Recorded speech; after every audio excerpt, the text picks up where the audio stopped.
श्री गणेशाय नमः।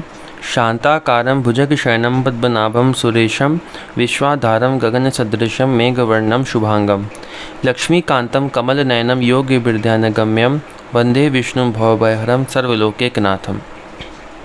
प्रहलाद नारद पराशर पुंडरीक व्यासाम्बरीश शुक शौनक भीष्म दालभ्यान रुकुमांगद अर्जुन वशिष्ठ विभीषण आदीन पुण्यानिमान परम भागवतान स्मरामि। शुरू करते हैं तीसरा अध्याय, माया से पार होने के उपाय तथा ब्रह्म और कर्म योग का निरूपण।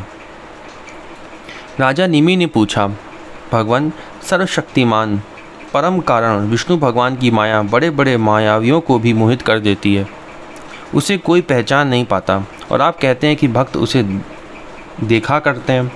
अतः अब मैं उस माया का स्वरूप जानना चाहता हूँ, आप लोग कृपा करके बतलाइए। तो उनका क्वेश्चन पहले क्या हुआ कि माया का स्वरूप बताइए, क्या है माया, क्या है। योगीश्वरों, मैं एक मृत्यु का शिकार मनुष्य हूँ। संसार के तरह तरह के तापों ने मुझे बहुत दिनों से तपा रखा है। आप लोग जो भगवत कथा रूप अमृत का पान कर रहे हैं, वह उन तापों को मिटाने की एकमात्र औषधि है।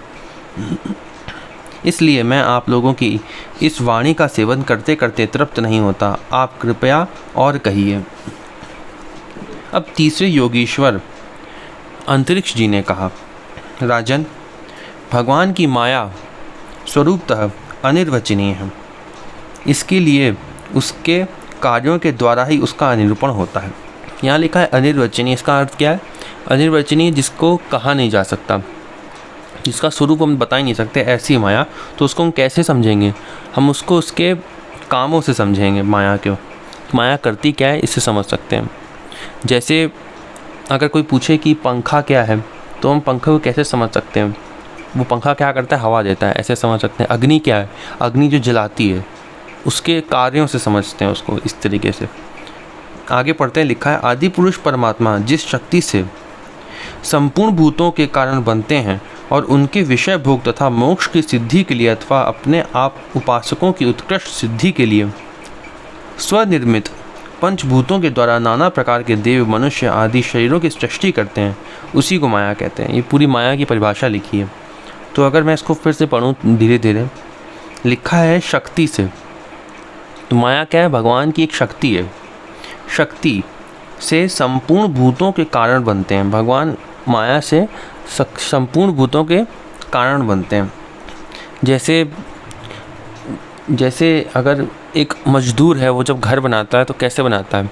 अपने उपकरणों जो उसके वो होते हैं, औजार, हथौड़े और ये सब, उससे घर बनाता है। बस वैसे ही माया जो है वो एक भगवान का शस्त्र है। वो जड़ है, वो खुद कुछ नहीं करता है, भगवान उसको चलाते हैं। वैसे ही माया जो है वो एक भगवान की एक शक्ति है, वो जो जड़ है, भगवान उसको चलाते हैं। इसलिए ऐसा लिखा है, शक्ति से संपूर्ण भूतों के कारण बनते हैं, भगवान करते हैं सब कुछ। वो तो सिर्फ एक शक्ति है। और उनके विषय भोग तथा मोक्ष की सिद्धि के लिए अथवा अपने उपासकों की उत्कृष्ट सिद्धि के लिए स्वनिर्मित पंचभूतों के द्वारा नाना प्रकार के देव मनुष्य आदि शरीरों की सृष्टि करते हैं। ये जो इतना बड़ा यहाँ पे लिखा है, इसका अर्थ क्या है? भगवान संसार बनाते हैं हमारी भगवत प्राप्ति कराने के लिए, जिससे हम भगवान के अंदर, जब सृष्टि पूरी समाप्त हो जाती है तो हम लोग भगवान के अंदर पड़े रहते हैं। कृपा शक्ति आती है कि संसार बनाइए, जिससे मनुष्य रूप हम लोग धारण कर सकें और भगवत प्राप्ति कर सकें। इसलिए भगवान यहाँ पे ये इतना सब कुछ इसलिए लिखा है।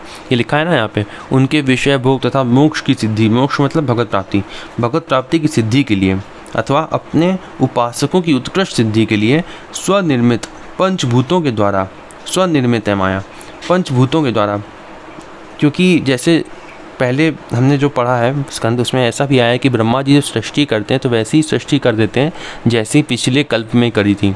इसलिए इसको ऐसा लिखा गया है, स्वनिर्मित पंचभूतों के द्वारा नाना प्रकार के देव मनुष्य और शरीरों की सृष्टि करते हैं भगवान, उसी को माया कहते हैं। इस प्रकार पंच महाभूतों के द्वारा बने हुए प्राणी शरीरों में उन्होंने अंतर्यामी रूप से प्रवेश किया। यहाँ लिखा है अंतर्यामी रूप से प्रवेश किया और अपने को ही पहले एक मन के रूप में और इसके बाद 5 ज्ञानेंद्रियाँ तथा 5 कर्मेंद्रियाँ, इन 10 रूपों में विभक्त कर दिया तथा उन्हीं के द्वारा विषयों का भोग कराने लगे।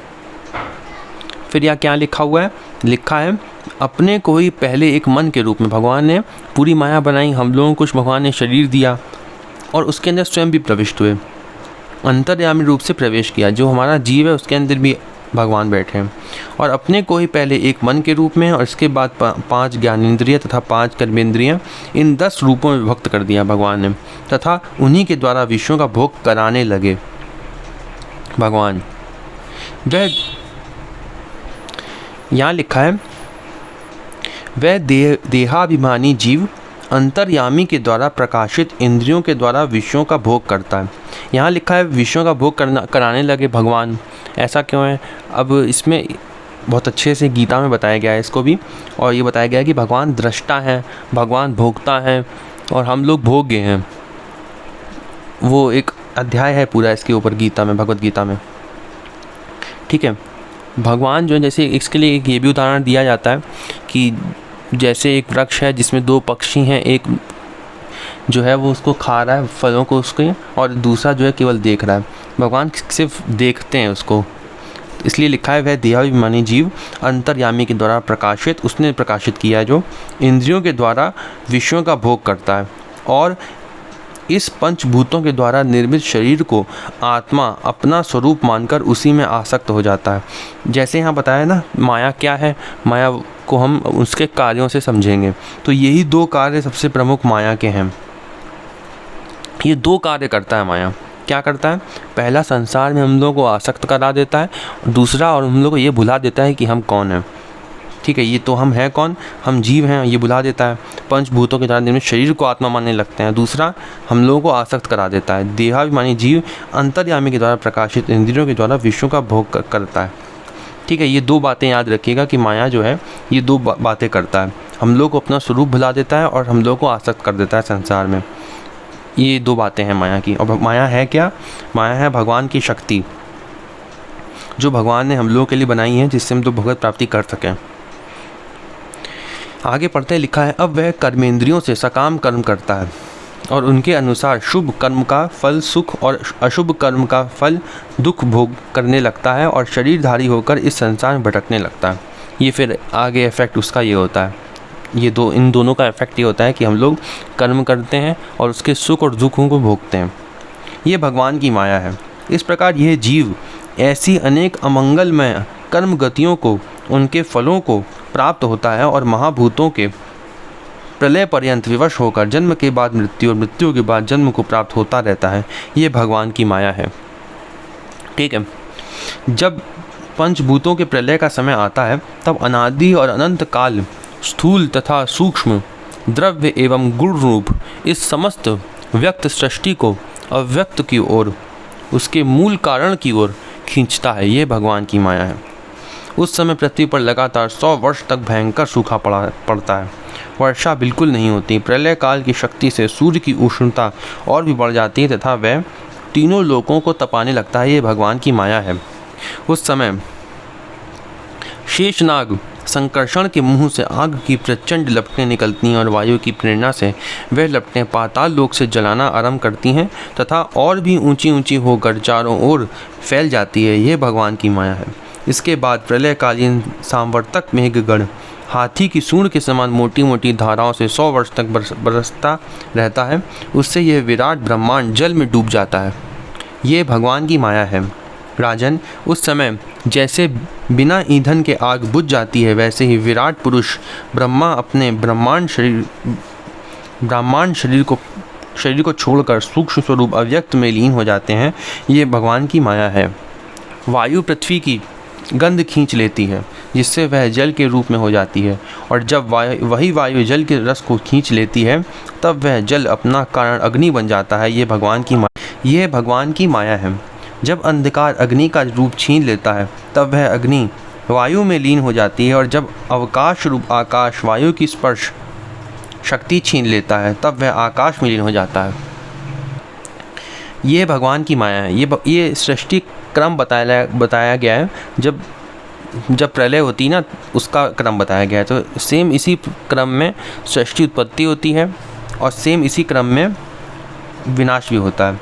जैसे इसमें लिखा है ना, जल वायु जो है जल में विलीन हो जाती है और जल अग्नि में विलीन हो जाता है।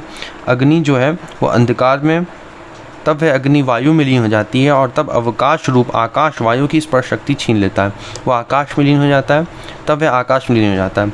ये भगवान की माया है। राजन, तदंतर काल रूप ईश्वर आकाश के शब्द गुण को हरण कर लेता है, जिससे वह तामस अहंकार में लीन हो जाता है। इंद्रियां और बुद्धि राजस अहंकार में लीन हो जाती हैं। मन सात्विक अहंकार से उत्पन्न देवताओं के साथ सात्विक अहंकार में प्रवेश कर जाता है तथा अपने 3 प्रकार के कार्यों के साथ अहंकार महतत्व में लीन हो जाता है। सबसे आखिरी में होता है महतत्व। महतत्व प्रकृति में, प्रकृति ब्रह्म में लीन हो जाती है। फिर इसी के उल्टे क्रम से सृष्टि होती है। ये भगवान की माया है। ये सृष्टि, स्थिति और संहार करने वाली त्रिगुणमयी माया है। इसका हमने आपसे वर्णन किया। अब आप और क्या सुनना चाहते हैं? राजा निमि ने पूछा, महर्षि, इस भावना की माया को पार करना उन लोगों के लिए तो बहुत ही कठिन है जो अपने मन को वश में नहीं कर पाए हैं। अब कृपा करके ये बताइए कि जो लोग शरीर आदि में आत्मबुद्धि रखते हैं तथा जिनकी समझ मोटी है, वह भी अनायास ही इसे कैसे पार कर सकते हैं? अब इसका पार होने का उपाय क्या है माया का, ये पूछ रहे हैं। अब चौथे योगीश्वर प्रबुद्ध जी बोले, राजन, स्त्री पुरुष संबंध आदि बंधनों में बंधे हुए संसारी मनुष्य सुख की प्राप्ति और दुख की निवृत्ति के लिए बड़े बड़े कर्म करते रहते हैं। जो पुरुष माया के पार जाना चाहते हैं उसको विचार करना चाहिए कि उनके कर्मों का फल किस प्रकार विपरीत होता जाता है। वह सुख के बदले दुख पाते हैं और दुख निवृत्ति के स्थान पर दिनों दिन दुख बढ़ता ही जाता है। एक धन को ही लो, इससे दिन पर दिन दुख बढ़ता ही है। इसको पाना भी कठिन है और यदि किसी प्रकार मिल भी जाए तो आत्मा के लिए तो यह मृत्यु स्वरूप ही है। जो इसकी उलझनों में पड़ जाता है वह अपने आप को भूल जाता है। इसी प्रकार घर, पुत्र, स्वजन, संबंधी, पशुधन आदि भी अनित्य और नाशवान ही हैं। यदि कोई इन्हें जुटा भी ले तो इनसे क्या सुख शांति मिल सकती है? इसी प्रकार जो मनुष्य माया से पार जाना चाहता है उसे यह भी समझ लेना चाहिए कि मरने के बाद प्राप्त होने वाले लोक परलोक भी ऐसे ही नाशवान हैं, क्योंकि इस लोक की वस्तुओं के समान वह भी कुछ सीमित कर्मों की सीमित फल मात्र हैं। वहाँ भी पृथ्वी के छोटे छोटे राजाओं के समान बराबर वालों से होड़ अथवा लाग डांट रहती है। अधिक ऐश्वर्य और सुख वालों के प्रति छिद्रान्वेषण तथा ईर्षा द्वेष का भाव रहता है। कम सुख और ऐश्वर्य वालों के प्रति घृणा रहती है एवं कर्मों का फल पूरा हो जाने पर वहाँ से पतन होता ही है। उसका नाश निश्चित है। नाश का भय वहाँ भी नहीं छूटता। इसलिए जो परम कल्याण का जिज्ञासु हो उसे गुरुदेव की शरण लेनी चाहिए। गुरुदेव ऐसे हों जो शब्द ब्रह्म वेदों के पारदर्शी हों, जिससे वह ठीक ठीक समझा सकें और साथ ही परब्रह्म में परिनिश्चित तत्वज्ञानी भी हों, ताकि अपने अनुभव के द्वारा प्राप्त हुई रहस्य की बातों को बता सकें। उनका चित्त शांत हो, व्यवहार के प्रपंच में विशेष प्रवृत्ति ना हो। इसमें ये बताया गया है कि उस माया से पार होने के लिए गुरु के पास जाएं, वो आपसे सब कुछ करवा लेगा। जो भी वो कर्म, जो भागवत वाले कर्म है वो आपसे करवा लेगा और आपकी भगवत प्राप्ति करवा देगा। और गुरु कैसा हो उसके ये लक्षण दिए हुए हैं। जैसे पहले हमने पढ़ा था कि गुरु में 2 कंडीशन होनी चाहिए। एक होनी चाहिए श्रोत्रियम और एक होता है ब्रह्मनिष्ठम। ये 2 बातें होती है जो गुरु में होनी चाहिए। एक तो वो ठीक ठीक वेद को जानता हो और दूसरा वो प्रैक्टिकल भी उसका कर चुका हो। जो भी भागवत धर्म की बातें हैं उसको वो पालन करता हो और उसको पूरा कर चुका हो प्रैक्टिकली। केवल भागवत और गीता को पढ़ता ना हो, उसको में जो लिखा है उसका पालन भी करता हो, मतलब ठीक है। व्यवहार के प्रपंच में विशेष प्रवृत्ति ना हो। जिज्ञासु को चाहिए गुरुदेव को ही अपना परम प्रियतम आत्मा और इष्टदेव माने, उनको भगवान माने। फिर उनकी निष्कपट भाव से सेवा करें और उनके पास रहकर भागवत धर्म की भगवान को प्राप्त कराने वाले भक्ति भाव के साधनों की क्रियात्मक शिक्षा ग्रहण करें। इन्हीं साधनों से सर्वात्मा एवं भक्त को अपने आत्मा का दान करने वाले भगवान प्रसन्न होते हैं। पहले शरीर, संतान आदि में मन की अनासक्ति सीखे, फिर भगवान के भक्तों से प्रेम करना कैसे करना चाहिए यह सीखे। मैं फिर से पढ़ता हूँ। उसको लिखा है कि पहले क्या करें? पहले संतान आदि में मन की आसक्ति सीखे, दूसरा क्या सीखे? प्रेम कैसे करना चाहिए भगवान के भक्तों से, ये सीखे। तीसरा, इसके पश्चात प्राणियों के प्रति यथा योग्य दया, मैत्री और विनय की निष्कपट भाव से शिक्षा ग्रहण करे।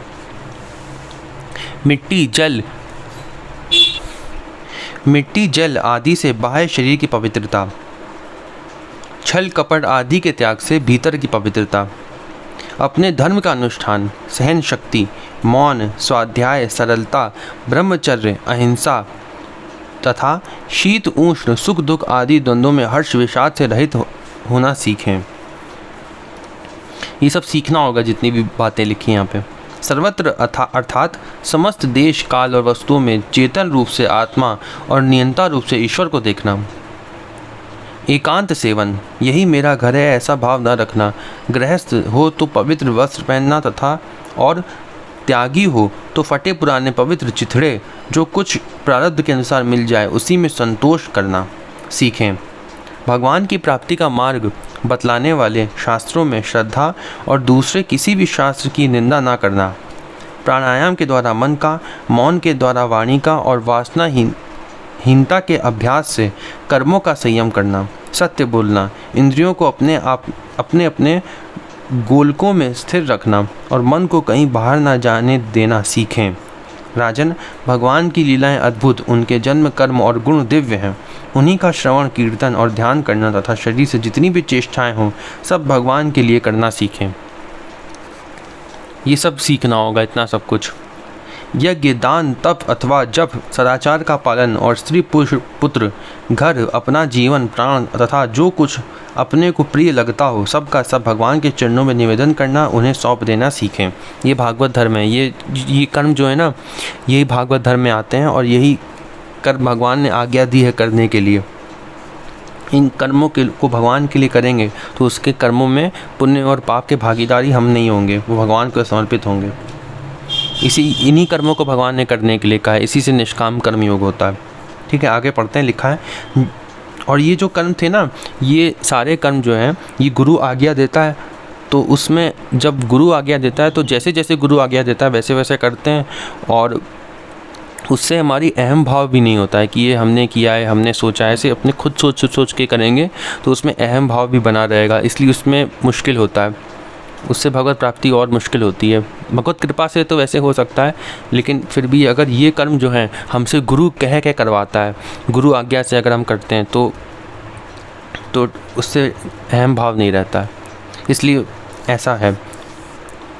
उनके बताए हुए कर्म जो हैं वो करते हैं फिर तभी ठीक रहता है। ठीक है, आगे पढ़ते हैं। लिखा है, जिन संत पुरुषों ने सच्चिदानंद स्वरूप भगवान श्री कृष्ण का अपने आत्मा और स्वामी के रूप में साक्षात्कार कर लिया हो, उनसे प्रेम और स्थावर जंगम दोनों प्रकार के प्राणियों की सेवा, विशेष करके मनुष्यों में भी परोपकारी सज्जनों की और उनमें भी भगवत प्रेमी संतों की करना सीखें। भगवान के परम पावन यश के संबंध में ही एक दूसरे से बातचीत करना और इस प्रकार के साधकों का इकट्ठा होकर आपस में प्रेम करना, आपस में संतुष्ट रहना और प्रपंच से निवृत्त होकर आपस में ही आध्यात्मिक शांति का अनुभव करना सीखें। राजन, श्री कृष्ण राशि पापों को एक क्षण में भस्म कर देता है। श्री कृष्ण राशि पापों को एक क्षण में भस्म कर देते हैं। सब उन्हीं का स्मरण करें और एक दूसरे को स्मरण करावें। इस प्रकार साधन भक्ति का अनुष्ठान करते करते प्रेम भक्ति का उदय हो जाता है। यहाँ लिखा है साधन भक्ति क्या होता है? जो भगवत प्राप्ति के पहले आप भक्ति करोगे वो साधन भक्ति होती है, और भगवत प्राप्ति के बाद जो करते हैं वो सिद्धा भक्ति होती है। ठीक है, इस प्रकार साधन भक्ति का अनुष्ठान करते करते प्रेम भक्ति का उदय हो जाता है और वे प्रेमोद्रेक से पुलकित शरीर धारण करते हैं। उनके हृदय की बड़ी विलक्षण स्थिति होती है। कभी कभी वे इस प्रकार चिंता करने लगते हैं कि अब तक भगवान नहीं मिले, क्या करूं, कहाँ जाऊं, किससे पूछूं, कौन मुझे उनकी प्राप्ति करावे। इस तरह सोचते सोचते वे रोने लगते हैं। तो कभी भगवान की लीला की स्फूर्ति हो जाने से ऐसा देखकर कि परम ऐश्वर्यशाली भगवान गोपियों के डर से छिपे हुए हैं, खिलखिलाकर हंसने लगते हैं। कभी कभी उनके प्रेम और दर्शन की अनुभूति से आनंद मग्न हो जाते हैं, तो कभी लोकातीत भाव में स्थित होकर भगवान के साथ बातचीत करने लगते हैं।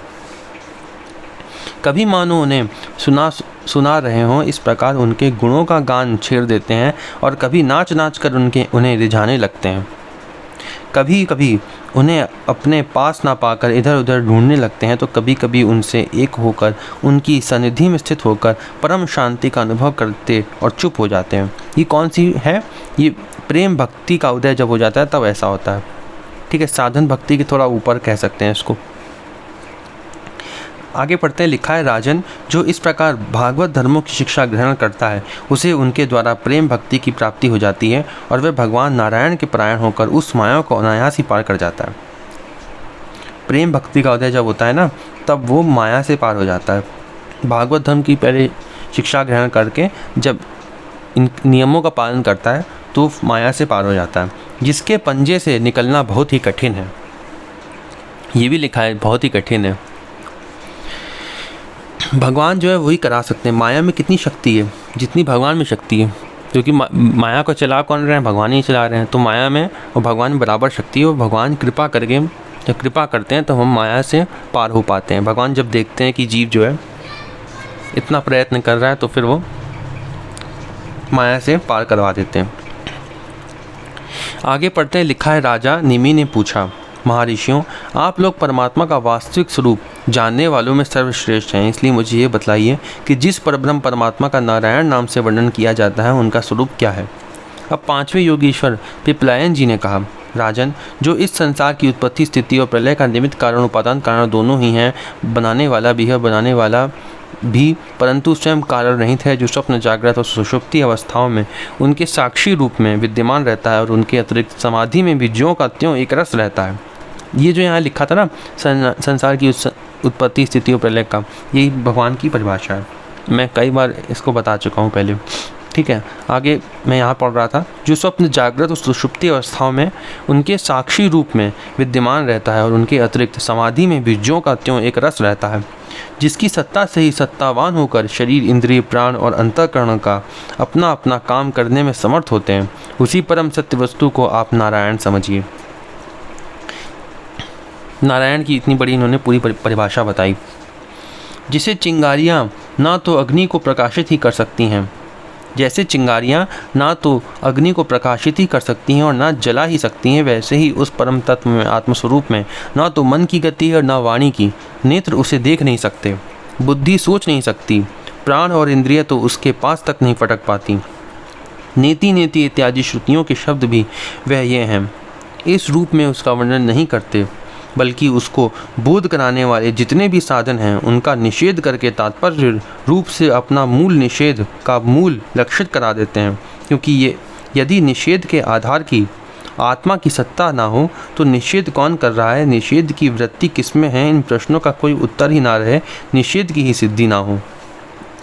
क्या इसका अर्थ है? वेद जो है उसको कहते हैं कि भगवान ये भी नहीं है, ये भी नहीं है, ऐसे ऐसे भगवान का वर्णन करते हैं। भगवान क्या है आगे भी हम पढ़ेंगे। उनको भगवान को समझाएं कैसे कि भगवान क्या है, तो वेद उसको बड़े ही अलग अलग तरीके से बताता है। जैसे इसमें लिखा है यहाँ पे कि नेत्र उसे देख नहीं सकते, बुद्धि सोच नहीं सकती, वेद नेति नेति कहता है। ठीक है, आगे पढ़ते हैं। जब सृष्टि नहीं थी तब केवल एक वही था। सृष्टि का निरूपण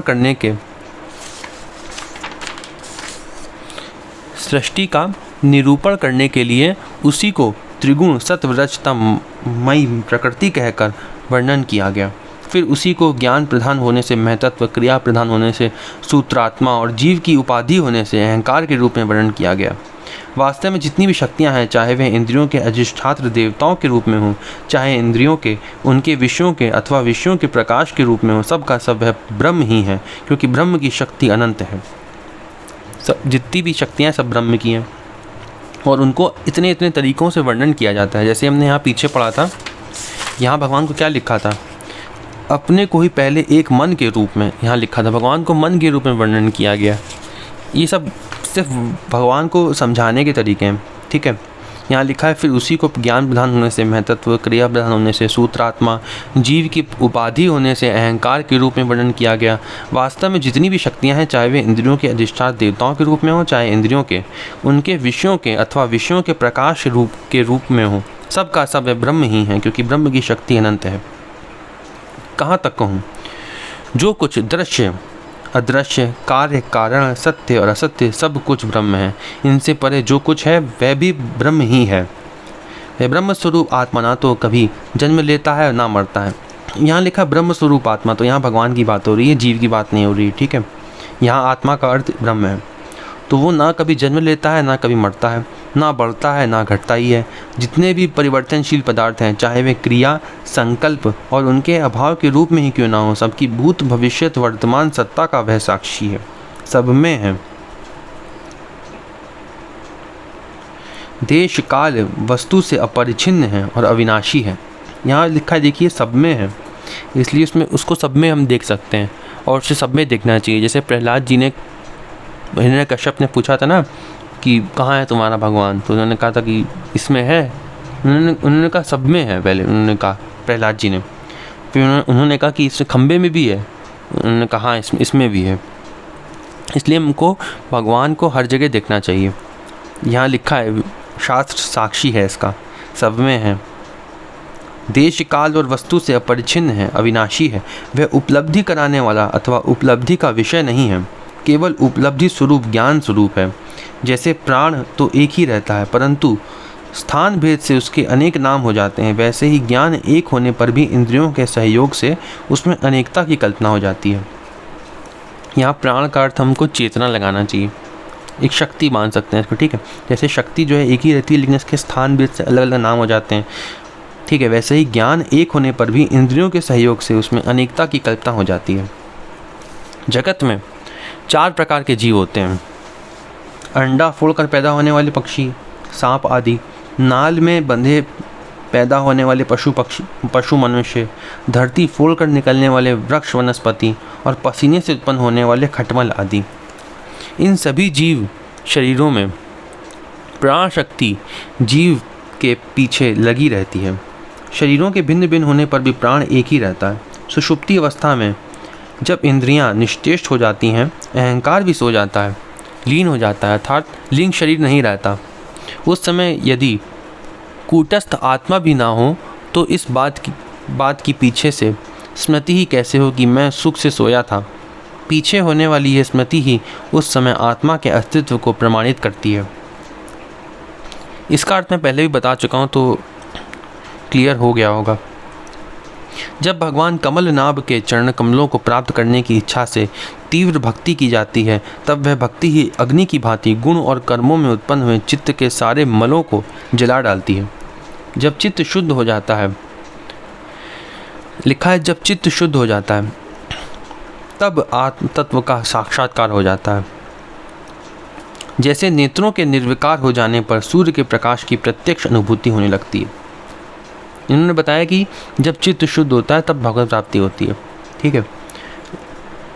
राजा निमि ने पूछा, योगेश्वरों, अब आप लोग हमें कर्म योग का उपदेश कीजिए, जिसके द्वारा शुद्ध होकर मनुष्य शीघ्र अतिशीघ्र परम नैष्कर्म अर्थात कर्तत्व, कर्म और कर्म फल की निवृत्ति कराने वाला ज्ञान प्राप्त करता है।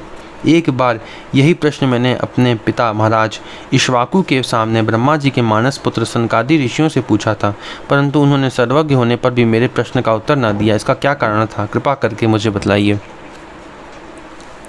अब छठे योगीश्वर आविर्होत्र जी ने कहा, राजन, कर्म शास्त्र विहित, अकर्म निषिद्ध और विकर्म विहित का उल्लंघन, ये तीनों एकमात्र वेद के द्वारा जाने जाते हैं। इनकी व्यवस्था लौकिक रीति से नहीं होती। वेद अपौरुषेय है, ईश्वर स्वरूप है। अपौरुषेय का अर्थ होता है कि किसी ने लिखा नहीं है, मतलब वो अपने आप प्रकट हुए हैं। ईश्वर स्वरूप है, इसलिए उनके तात्पर्य का निश्चय करना बहुत कठिन है। इसी से बड़े बड़े विद्वान भी उनके अभिप्राय का निर्णय करने में भूल कर बैठते हैं।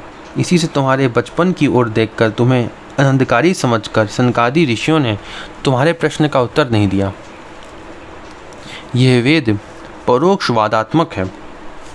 परोक्षवादात्मक का अर्थ क्या होता है? जिसको लिखा कुछ और हो और अर्थ कुछ और हो, ऐसे ऐसे इसमें वेद में है बातें। यहाँ लिखा भी है स्टार लगा के इसमें गीता प्रेस में, जिसमें शब्द का अर्थ शब्द का कुछ और मालूम दे, जिसमें शब्दार्थ कुछ और मालूम दें और तात्पर्यार्थ कुछ और हो, उसे परोक्षवाद कहते हैं। तो वेद जो है वो परोक्षवाद है, केवल पढ़ने से नहीं समझ में आ सकता, इसका अर्थ होता है। आगे पढ़ते हैं, लिखा है यह कर्मों की निवृत्ति के लिए कर्म का विधान करता है। जैसे बालक को मिठाई आदि का लालच देकर औषध खिलाते हैं, वैसे ही ये अनभिज्ञों को स्वर्ग आदि का प्रलोभन देकर श्रेष्ठ कर्म में प्रवृत्त करता है। जिसका अज्ञान निवृत्त नहीं हुआ है, जिसकी इंद्रियां वश में नहीं है, वह यदि मनमाने ढंग से वेदोक्त कर्मों का परित्याग कर देता है तो वह विविध कर्मों का आचरण न करने के कारण विकर्म रूप अधर्म ही करता है। ठीक है, विकर्म किसको कहते हैं? अधर्म को कहते हैं। इसलिए वह मृत्यु के बाद फिर मृत्यु को प्राप्त होता है। इसलिए फल की अभिलाषा छोड़कर और विश्वात्मा भगवान को समर्पित कर जो वेदोक्त कर्म का ही अनुष्ठान करता है, उसे कर्मों की निवृत्ति से प्राप्त होने वाली ज्ञान रूप सिद्धि मिल जाती है।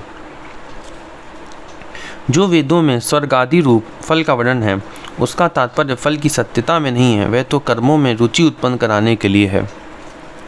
उसका अर्थ है ये लिया जाता है। अब उसमें बाकी लोग, जैसे इसमें वेद में लिखा है कि ये चीज़ें पढ़ो, ये करो तो स्वर्ग मिलेगा, स्वर्ग तो है बेकार, क्योंकि फिर से हमको जन्म लेना पड़ेगा, भगवत प्राप्ति तो होगी नहीं। तो वो जो एक्सप्लेनेशन दिए हुए हैं वहाँ पे वेद में, वो किस लिए दिए गए हैं? वो इसलिए दिए गए हैं वह तो कर्मों में रुचि उत्पन्न कराने के लिए हैं। तो उसका अर्थ क्या होगा ये कौन बता सकता है? ये तो कोई भगवान का भक्ति बता सकता है, जिसकी भगवत प्राप्ति हो चुकी हो वही समझा सकता है वेद, क्योंकि वेद परोक्षवाद है। आगे पढ़ते हैं, लिखा है राजन, जो पुरुष चाहता है कि शीघ्र से शीघ्र मेरे ब्रह्मस्वरूप आत्मा की हृदय ग्रंथि मैं और मेरे की कल्पित गांठ खुल जाए, उसे चाहिए कि वह वैदिक और तांत्रिक दोनों ही पद्धतियों से भगवान की आराधना करे। पहले सेवा आदि के द्वारा गुरुदेव की दीक्षा प्राप्त करे। सबसे पहले तो गुरुदेव की दीक्षा प्राप्त करें, फिर उनके द्वारा अनुष्ठान की विधि सीखें कि उसको कैसे करते हैं। अपने को भगवान की जो मूर्ति प्रिय लगे, अभीष्ट लगे, उसी के द्वारा पुरुषोत्तम भगवान की पूजा करें।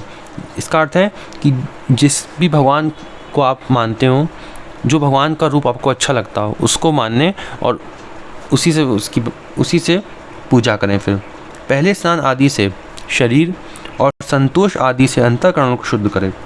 इसके बाद भगवान की मूर्ति के सामने बैठकर प्राणायाम आदि के द्वारा भूत शुद्धि नाड़ी शोधन करें। तत्पश्चात विधि पूर्वक मंत्र देवता आदि के न्यास से अंग रक्षा करके भगवान की पूजा करें। पहले पुष्प आदि पदार्थों का जंतु आदि निकालकर पृथ्वी को समार्जन आदि से अपने को अव्यग्र होकर और भगवान की मूर्ति को पहले ही की पूजा के लगे हुए पदार्थों के शालन आदि से पूजा की योग्य बनाकर फिर आसन पर मंत्रोच्चारण पूर्वक जल छिड़ककर पाद्य अर्घ्य आदि पात्रों को स्थापित करें। तदंतर एकाग्रचित्त होकर हृदय में भगवान का ध्यान करके फिर उसे सामने की श्री मूर्ति में चिंतन करें। तदंतर हृदय सिर शिखा हृदयाय नमः शिर से स्वाहा इत्यादि मंत्रों से न्यास करें और अपने इष्ट देव के मूल मंत्र के द्वारा देश काल आदि के अनुकूल प्राप्त पूजा सामग्री से प्रतिमा आदि में अथवा हृदय में भगवान की पूजा करें। अपने अपने उपास्य देव के विग्रह की हृदयादि अंग आयुध आदि उपांग और पार्षदों सहित उसके मूल मंत्र द्वारा पाद्य अर्घ्य आचमन मधुपर्क स्नान वस्त्र आभूषण गंध पुष्प दधि अक्षत के तिलक माला धूप दीप और नैवेद्य आदि से विधिवत पूजा करें तथा फिर स्तोत्रों द्वारा स्तुति करके सपरिवार भगवान श्री हरि को नमस्कार करें। यहाँ अक्षत में साइन लगा हुआ है, उसको पढ़ते हैं। विष्णु भगवान की पूजा में अक्षतों का प्रयोग केवल तिल कालंकर में ही करना चाहिए, पूजा में नहीं। जो यहाँ पे लिखा है ना, इसलिए ऐसा लिखा है यहाँ पे।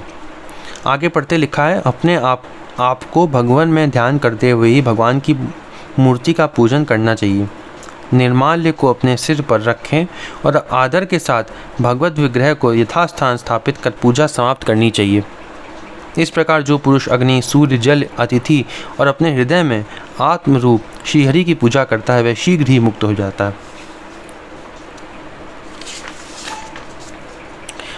ये अध्याय यहीं पे समाप्त होता है। अगला अध्याय हम लोग पढ़ेंगे भगवान के अवतारों का वर्णन अगली वीडियो में। ओम नमो भगवते वासुदेवाय।